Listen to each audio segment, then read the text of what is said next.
Tonight, Wall Street surging. The Dow up 564 points. The NASDAQ and S&P 500 each recovering all of their losses since President Trump announced steep tariffs on imports on April 2nd.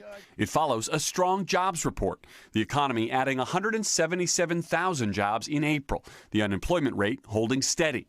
The first report fully factoring in President Trump's tariffs. All of it as recent polls show many Americans disapprove of his handling of the economy. The president tonight in an exclusive interview with NBC's Kristen Welker.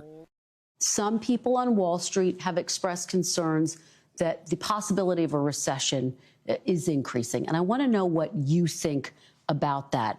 Are you comfortable with the country potentially dipping into a recession for a period of time if you are able to achieve your long-term goals? Well, you know, you say some people on Wall Street say, well, I tell you something else. Some people on Wall Street say that we're going to have the greatest economy in history.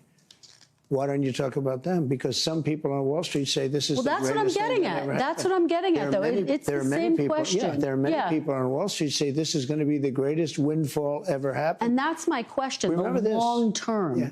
Is it okay in the short term to have a recession? This. Look, yeah, everything's okay. What we are, I said, this is a transition period. I think we're going to do fantastically. Meanwhile, the president tonight renewing his feud with Harvard University, posting, "We're going to be taking away Harvard's tax-exempt status. It's what they deserve."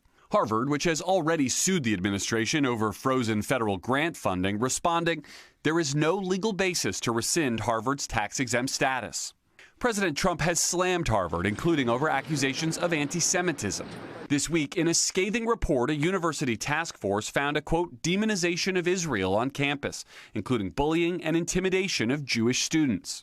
The university's president previously telling Lester that President Trump's problems with the nation's wealthiest university are unrelated. Is this really about anti-Semitism? I would say that at Harvard, we have a real problem with anti-Semitism. We take it very seriously, and we're trying to address it. There's no doubt about the severity of that problem. We don't really see the relationship to research funding at Harvard and other universities. They are two different issues.